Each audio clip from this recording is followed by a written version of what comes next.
兰，停下！高楚兰，醒醒！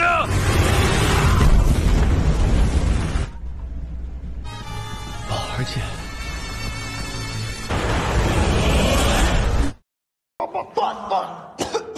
你到底问的什么呀？你差点把我们两个都害死。行了，我看你们气到处乱窜。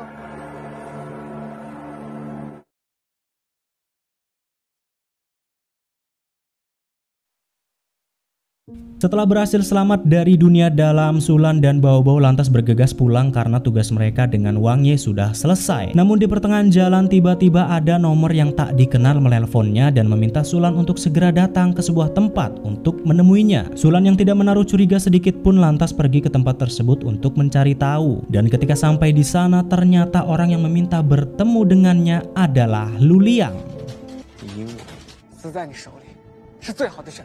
Ternyata Lu Liang kali ini menemui Sulan untuk menitipkan sesuatu kepadanya, yakni sebuah ingatan. Di mana ingatan itu adalah milik kakek Sulan tentang kebenaran 8 teknik ajaib dan juga ingatan milik Lu Liang sendiri. Entah kenapa Lu Liang sampai menitipkan ingatan tersebut, tapi sepertinya semua itu karena Lu Liang saat ini sedang diburu oleh keluarganya sendiri dan juga pihak Wang Xing yang selama ini menjadi klannya.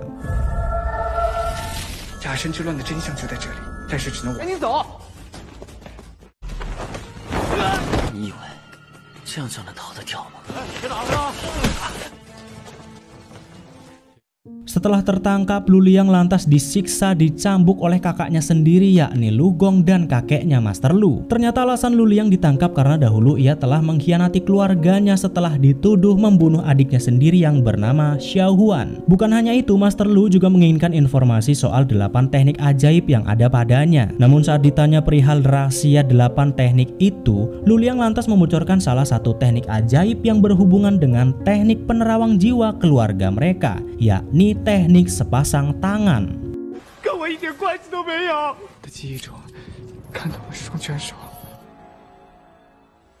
Terlepas dari benar tidaknya Lu Liang telah membunuh adiknya Xiao Huan dan apa itu sebenarnya teknik sepasang tangan, Master Lu pun lantas mencoba membujuk Lu Liang untuk segera menyerahkan ingatan kakek Sulan perihal 8 teknik ajaib, di mana Master Lu berjanji jika Lu Liang mau memberitahukan tentang rahasia 8 teknik ajaib ini, maka ia akan dibebaskan dan akan bisa kembali ke dalam keluarga Lu. Namun ternyata setelah Lu Liang bersedia memberitahukan ingatan yang ia dapat dari kakek Sulan, tiba-tiba 雷亮，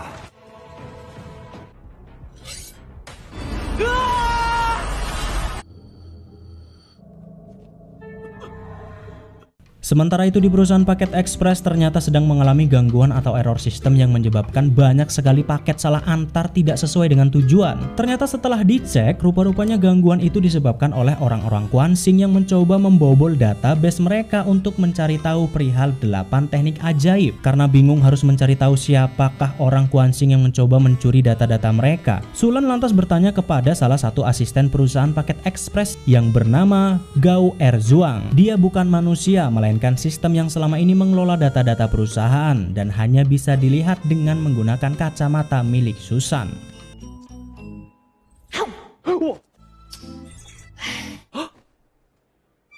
Setelah bisa melihat Erzuang, Sulan lantas bertanya kepadanya untuk mencari tahu siapa dan kenapa orang-orang sangat menginginkan informasi tentang 8 teknik ajaib. Namun karena data-data perihal 8 teknik ajaib ini hanya sedikit yang bisa Erzuang dapatkan, ia pun meminta Sulan untuk memikirkannya sendiri dan mungkin bertanya kepada orang yang lebih mengetahuinya. Dimana setelah berpikir agak lama, Sulan pun tahu siapa orang yang bisa memberitahukannya perihal 8 teknik ajaib ini, yakni Master Lu. Namun sayangnya begitu menemui Master Lu, ternyata ia enggan berbicara kepada Sulan karena masih ngambek dengan Master Agung yang waktu lalu memukulnya. Dan karena memang otak Sulan sangat encer dengan masalah seperti ini, Sulan pun menggunakan cara licik dengan menyogok Master Lu agar ia mau berbicara. 大战了5天5夜都没有合眼，战天地。那您能不能告诉我下877？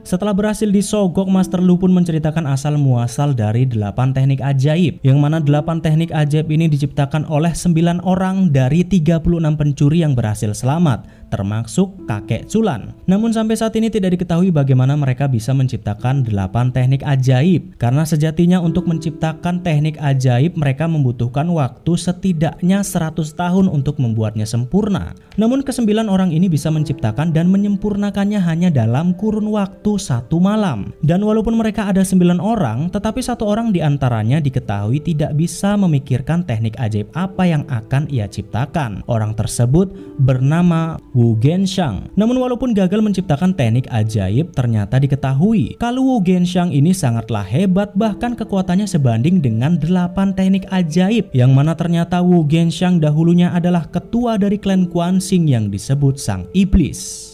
我早还真希望他活着。杀了你！所以是的。二姐，玲珑，咱们吃火锅吧。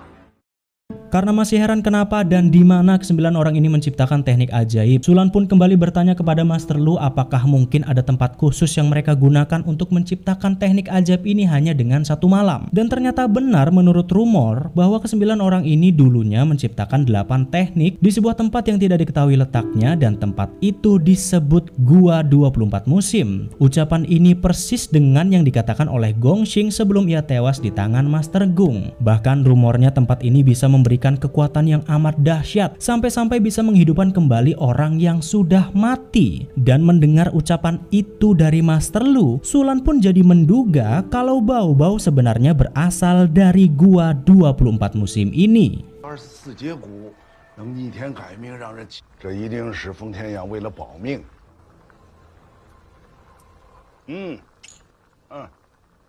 Dan kita akan beralih kepada kelompok Guanxing yang saat ini sudah mendapatkan ketua baru, yang ternyata ketua baru yang saat ini memimpin Guanxing adalah Lu Liang. Yap, sebagaimana yang kita tahu kalau tadi Lu Liang sudah dipotong kaki dan tangannya oleh Master Lu, namun kini ia bahkan terlihat sehat walafiat, bahkan kaki dan tangannya masih utuh, tidak tergores sama sekali. Apa yang sebenarnya terjadi? Mari kita flashback untuk mengetahuinya.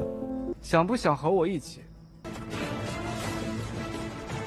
Ternyata setelah kaki dan tangan Lu Liang dipotong, tiba-tiba darah yang berceceran di tanah mengeluarkan kekuatan yang sangat aneh, yang mana darah itu langsung kembali kepada Lu Liang dan membuat tangan beserta kakinya utuh kembali seperti sedia kala. Yang rupa-rupanya inilah yang disebut sebagai teknik ajaib sepasang tangan yang selama ini dicari-cari oleh keluarga Lu.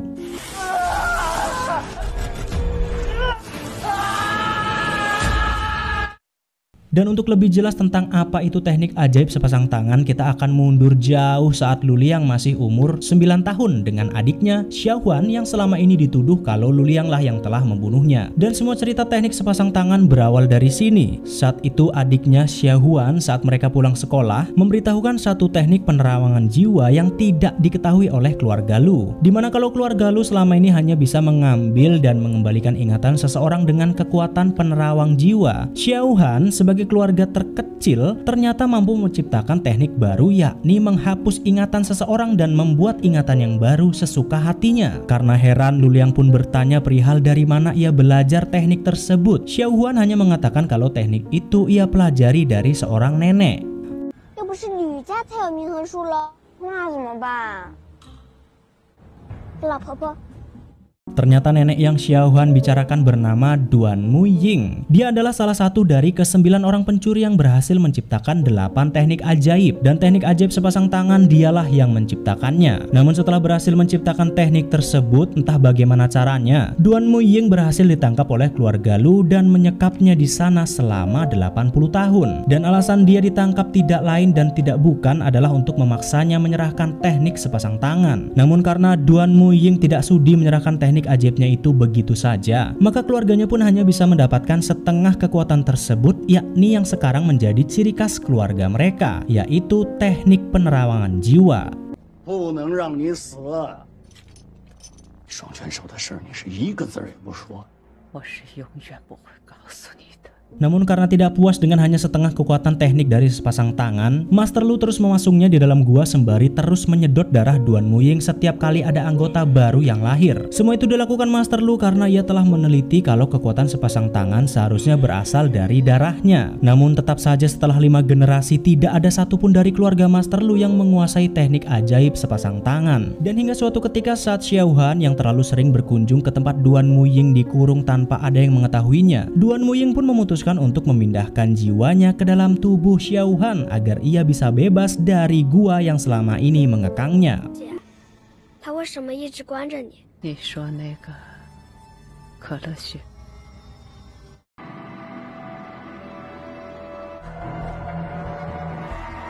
Setelah Duan Muying bebas dengan memindahkan jiwanya ke dalam tubuh Xiao Han, ia pun segera pergi dari kediaman keluarga Lu saat keluarga mereka sedang merayakan hadirnya keluarga baru, yakni seorang jabang bayi generasi ke-6. Lu Liang yang saat itu sedang berada di sana dan melihat adiknya Xiao Han pergi diam-diam pun mengikutinya. Namun tiba-tiba saat berada di pinggir jurang, Lu Liang malah terkena teknik sepasang tangan dari Duan Muying yang akhirnya seolah-olah Lu Liang telah mendorong adiknya jatuh ke dalam jurang.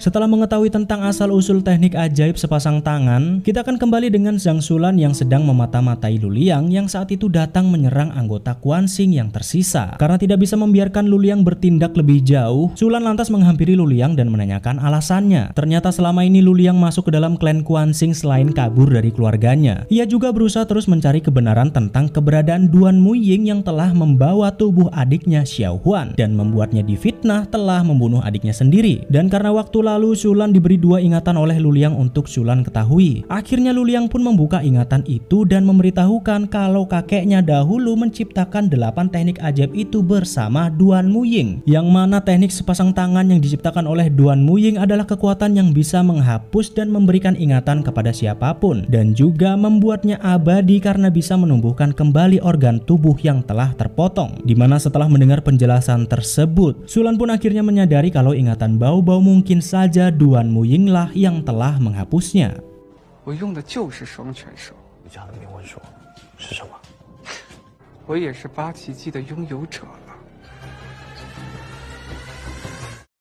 Setelah mengetahui kalau Duan Muying adalah dalang dibalik hilangnya ingatan Bao-Bao, Xulan dan Bao-Bao pun lantas pergi ke tempat panti jompo untuk mencarinya di sana. Karena sesuai informasi yang diberikan oleh Erjuang, seharusnya Duan Muying sekarang ada di panti jompo itu. Dan setelah Xulan mencarinya ke sana kemari, akhirnya ia bisa menemukan Duan Muying dan membawanya. Namun begitu hendak membawa Duan Muying pergi, tiba-tiba ternyata Lu Liang sudah berada di sana dan mencurinya.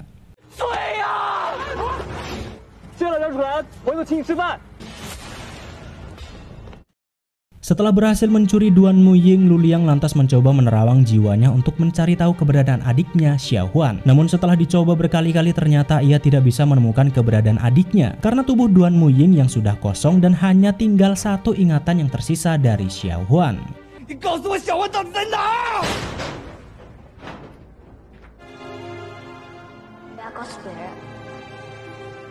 Setelah mengetahui kalau jiwa Duan Muying memang benar-benar sudah dipindahkan ke dalam tubuh adiknya, Lu Liang pun meminta 1 lagi ingatan yang dititipkan kepada Xulan tentang asal-usul teknik ajaib, di mana Lu Liang kali ini hendak membuka ingatan itu dan bekerja sama dengan Xulan untuk bisa menemukan adiknya Xiao Huan dan juga menemukan asal-usul Bao-Bao. Namun begitu Lu Liang membuka ingatan tersebut, tiba-tiba dimensi yang ada di sekitar mereka pun pecah dan berganti dengan dimensi lain, yang ternyata ingatan tentang asal-usul 8 teknik ajaib yang disimpan oleh kakek Xulan adalah jalan untuk menuju Gua 24 Musim.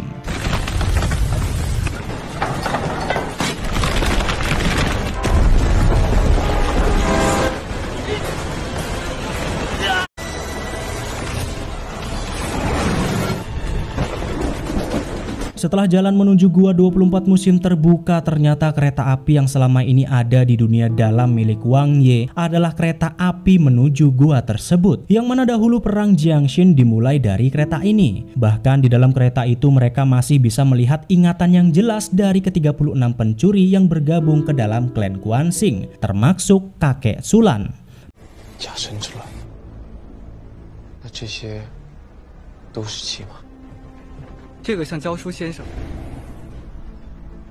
Namun karena Sulan di sana untuk mencari Duan Muying, mereka pun fokus untuk mencarinya di setiap bagian gerbong karena sejak tadi mereka tidak bisa melihatnya. Namun ketika mereka terus mencarinya hingga ke gerbong belakang, bukan Duan Muying yang mereka dapati, tapi malah seorang pria yang saat itu sedang menangis terseduh-seduh. Karena penasaran kenapa pria itu menangis, Bao Bao pun mencoba melihat siapakah orang yang sedang ia tangisi di dalam peti mati. Dan ternyata orang yang ada di dalam peti mati itu adalah Bao Bao.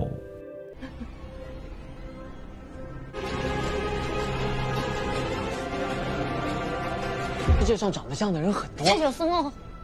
Ya, rupa-rupanya pria tersebut adalah ayah Bao Bao. Dan dari sini sudah diketahui kalau Bao Bao dahulu ternyata sudah pernah tewas. Namun dengan bersamanya mereka mengetahui fakta kebenaran tentang Bao Bao, di saat itu juga Duan Muying, orang yang mereka cari, muncul di hadapan mereka dan langsung menghampiri Bao Bao dengan mengatakan kalau dia tahu semua hal tentang asal-usulnya. Yang ternyata ayah Bao Bao adalah ketua klan Quanxing, yakni Wu Genshang. Namun untuk mengetahui semua detailnya, Duan Muying pun meminta mereka untuk ikut masuk ke dalam gua 24 musim yang selama ini menjadi legenda.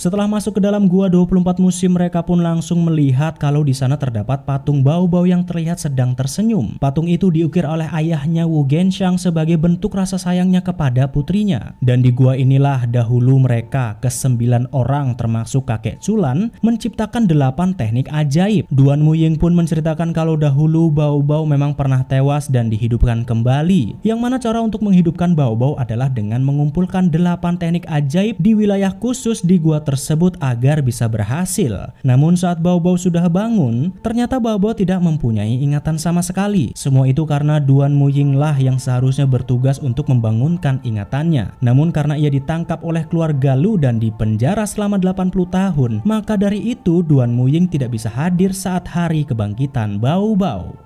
宝儿姐的记忆在哪里？ 原本是负责唤醒如宝宝的记忆。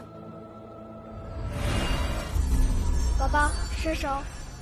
Setelah mengetahui semua kebenarannya, Duan Muying lantas meminta Bao Bao untuk ikut ke wilayah khusus agar ia bisa mengembalikan ingatannya yang seharusnya sudah diberikan 80 tahun yang lalu. Namun karena Sulan merasa khawatir dan curiga kepada Duan Muying, Sulan lantas meminta Bao Bao untuk tidak menuruti perintahnya untuk masuk ke dalam wilayah khusus. Tapi karena memang Bao Bao sangat ingin tahu tentang ingatan apa saja yang ia punya bersama keluarganya dahulu, Bao Bao pun meyakinkan Sulan agar tidak usah terlalu cemas karena semuanya pasti akan baik-baik saja. 我想交给他，我们一起经历了那么多事。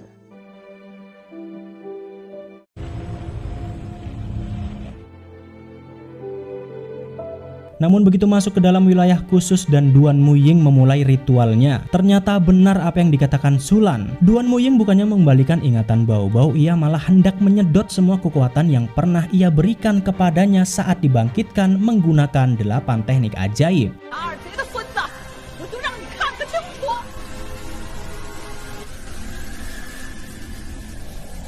Semua itu dilakukan Duan Muying karena ia merasa kecewa karena dahulu saat dikurung oleh keluarga Lu, bahkan ke-8 sahabatnya itu termasuk kakek Sulan tidak ada yang menolongnya sama sekali. Dan sebab itulah Duan Muying hendak membalas dendam dan mencoba merebut 8 teknik ajaib yang ada di dalam tubuh Bao Bao. Namun ketika Sulan mengetahui kalau Bao Bao dalam bahaya, ia yang mencoba masuk ke dalam wilayah khusus untuk menyelamatkan Bao Bao pun tak bisa berbuat banyak karena wilayah itu dilindungi oleh semacam perisai yang tidak bisa ditembus dengan teknik apapun, bahkan teknik leva milik Sulan. 本迷，你干嘛？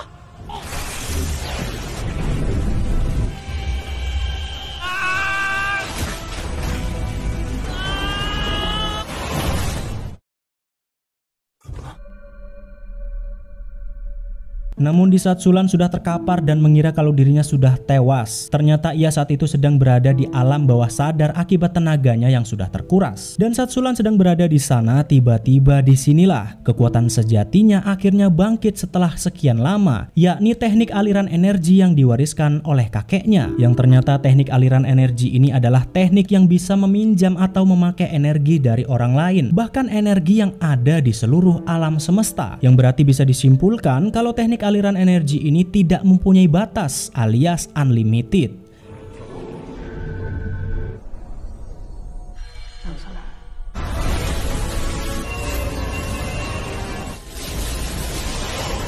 Bahkan ketika Sulan sudah berhasil menguasai teknik tersebut, pancaran cahaya kehebatannya pun sampai menembus masuk angkasa. Yang mana setelah melihat kalau teknik aliran energi sudah dibangkitkan, akhirnya semua orang yang melihatnya pun meminjamkan kekuatannya kepada Sulan untuk bisa mengalahkan Duan Muying. Yang setelah meminjamkan kekuatan dari semua orang, akhirnya Bao Bao pun berhasil diselamatkan.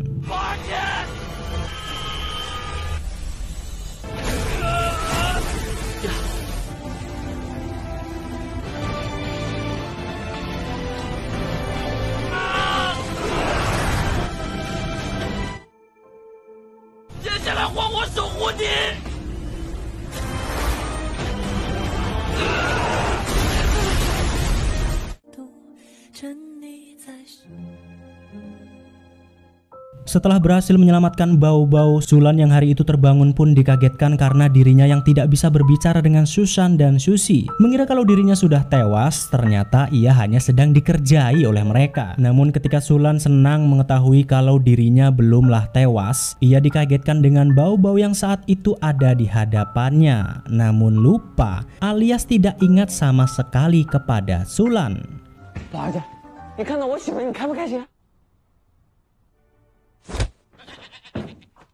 Ya, ternyata walaupun Bao Bao berhasil diselamatkan, rupa-rupanya ingatannya yang ada di dalam tubuhnya saat ini sudah kosong karena ditarik habis oleh Duan Muying waktu lalu. Dimana tentu Bao Bao pun jadi tidak mengingat Sulan sama sekali, bahkan semua kenangan yang sudah mereka lalui. Namun walaupun begitu, Sulan cukup puas walaupun Bao Bao tidak bisa mengingatnya, tapi setidaknya Bao Bao masih hidup dan masih bisa selalu berada di sisinya. Dan drama I'm Nobody berakhir sampai di sini.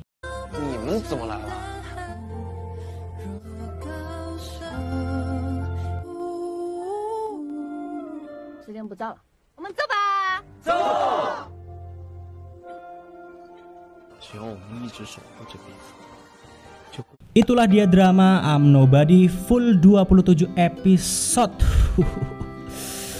Aduh, keselur lur, ya ampun, ngerangkum 27 episode sendirian gak ada yang bantuin. Aduh, sangat melelahkan.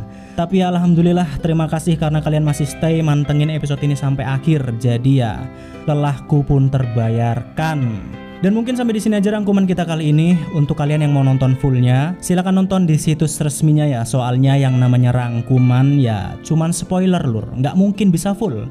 Pasti ada yang dipotong-potong demi kebaikan bersama dan demi kebaikan channel ini biar nggak kena takedown. Karena yang namanya ngerangkum film sangat-sangat beresiko lur.